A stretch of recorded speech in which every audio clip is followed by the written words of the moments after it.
Olá, crianças, espero que esteja tudo bem com vocês. Geometria do quarto ano.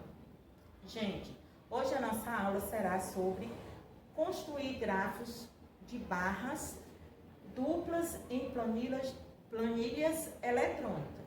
Só que na sala de aula nós não temos o computador para que vocês possam fazer isso. Mas quem faz esse tipo de grafos, geralmente são as escolas, né? Para que eles possam colocar as notas devidas dos alunos. Então, mas isso nós temos que não só fazer isso com a escola, também com o aluno, para que ele possa também entender o que é um gráfico de barras, né, duplas, e que venha na vertical e na horizontal. Então, os gráficos podem ser construídos em barras duplas, verticais, horizontais, utilizando planilhas eletrônicas. E agora eu irei mostrar a vocês quais são esses tipos de gráfico e mais a nossa atividade a ser explicada. Então, o nosso gráfico, quer dizer, de gráfico de barra de duplas, na horizontal, tá aqui. Nós temos aqui uma disciplina que os alunos mais gostam, que foi feita uma pesquisa e foi colocada aqui e representada. Nós temos o gênero, que é meninas e meninos.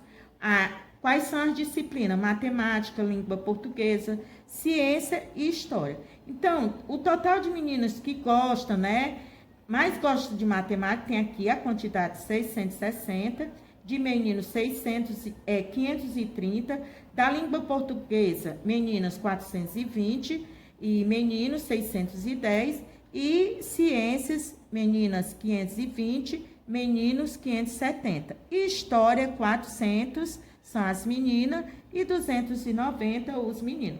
E são os gráficos e barras duplas, na horizontal.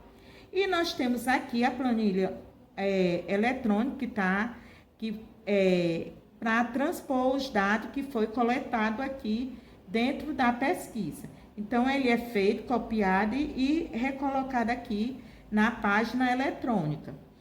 Em seguida, na página 227, vocês irão ver esse gráfico na vertical, para que vocês botem, que é vamos dizer, os dados da planilha eletrônica, usando uma planilha, faça o que se pede. Transponha um gráfico de barras duplas horizontais, os dados da tabela da página anterior. Aí você vai fazer isso. Na B, transponha os dados da tabela abaixo para um gráfico de barras duplas verticais. Aí você vai colocar aqui esse gráfico e responder o que ele está pedindo. Agora, em seu caderno, crie o pergunta com base no gráfico que você construiu. Depois, troque uma ideia com os colegas que estão na aula presencial. Então, vamos para a nossa correção. Então, nós vamos para a nossa correção da aula que está com 15 dias que aconteceu essa aula. É a ideia diária. Então, nós vamos, na primeira questão, nós temos o resultado, que vocês deveriam contar a área, do ladrilho, que são 81 ladrilhos. Na segunda questão, também calcular a área colorida dos quadrinhos em cada figura a seguir, que na área são 30 quadrinhos, que é essa área aqui, e na área B é 39 quadrinhos também. Na C, a área são 30 quadrinhos. Na 324, considere o triângulo como unidade de área e responda as questões. A, qual é a área do quadrilátero? 2 triângulos. B, qual é a área do hexágono? 6 triângulos. Aí, na quarta, observe a superfície revestida por lajota quadrada e responda as questões, considerando a lajota como unidade de área. Então, A, qual é a área de cada superfície? Dá 1, quer dizer 6 lajota. Dá 2, 42 lajota. Da terceira, 32 lajotas. E na B, Então, expresse por meio de uma multiplicação a área de cada superfície, considerando o número de fileiras na vertical e horizontais que há em cada revestimento. Então, no primeiro ladrilho foi feito, né, no 1, foram 2 vezes 3 é igual a 6. E aqui foram feitos também 6 vezes 7, 42. E já no terceiro foi feito 4 vezes 8, 32. E são os cálculos que deve fazer na contagem diária. Na quinta questão, no item A, quer dizer, sim, no B, iguais a área de cada um dos revestimentos é igual a 12 quadradinhos. C, como todos, não. Espero que percebam que não há como formar um quadrado com 12 quadradinhos. E na sexta questão, da página 325, você irá fazer um desenho e pintar. Isso eu vou ver na segunda-feira, que é nas aulas presenciais. E quem já fez, né, essa atividade, manda no privado. Na sétima questão, vamos dizer, a figura abaixo é formada por quadrado, triângulo. Veja como Isabelle calculou a área dessas figuras, considerando o quadrado como unidade de área. Então, essa primeira área tem 8 quadrados. Essa segunda tem 6 quadradinhos. Na oitava questão, temos aproximadamente 6 quadrados, que você iria contar na folhinha. Então, até a próxima aula. Um abraço.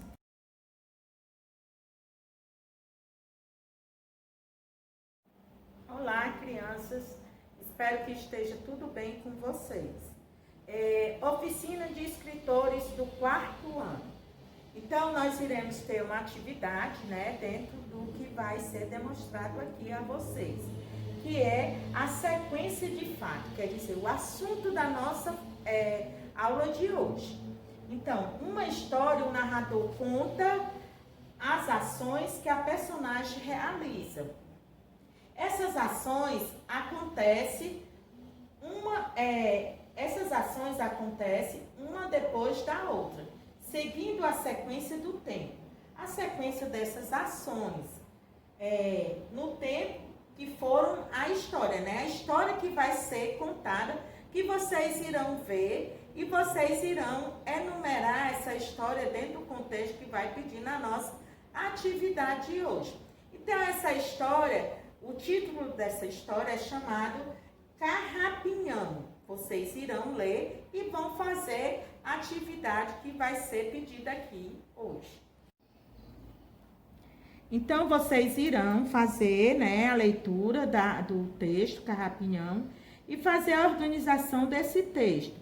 Então, existe a sequência dos fatos dentro da historinha. Então, vocês vão ver o narrador conta as ações a ação que a personagem realiza. Então, a ação 1, que Carrapião arrepiou-se todo, e a ação 2, que é depois daqueles miau. Aí você vai ver o que aconteceu antes e depois, para você dar uma sequência a esses fatos. E depois, dentro desses fatos, que é chamado a sequência desses fatos, você vai contar o que aconteceu, enumerando cada item desse, do 1 ao 9, que vocês irão ver dentro da historinha, vai ver quem é dentro dessa sequência, vem quem é que vem o primeiro, o segundo, o terceiro e o quarto, enumerando corretamente a história. Já na página 131, vocês irão reler os parágrafos do texto, fazendo as ligações, aí colocando, fazendo as ligações como o que vem primeiro, o que vem em seguida, depois e por fim, fazendo uma sequência dentro dessa história. Mas aqui, você colocando essa sequência e escrevendo, repassando para cá. Vamos para a nossa correção da aula passada. A correção da aula passada foi a criação de texto, que era o sapo e a cobra. Então, você escolheria, né, e usar um personagem, quer dizer, humano, e fazer essa história, como fosse o sapo e a cobra. Você escolheria um menino ou uma menina, 2 meninos ou 2 meninas. E aí, em seguida, vocês criariam o nome desse personagem, quem são, como são e o que gostam de fazer. E criar a sequência dos fatos deve ser na mesma história do sapo e da cobra. E o final vai ser diferente, não vai ser do mesmo jeito. Pode ser diferente. E quando terminar de escrever, dê um título à sua história. Isso você faria aqui, a preparação, colocaria os dados, né? Nas perguntas que ele está perguntando, o personagem A e o personagem B. Então, você ia colocar os respectivos. E em seguida, ia contar a historinha aqui dentro de uma sequência lógica. Então, isso foi a nossa atividade da aula passada. Até a próxima aula.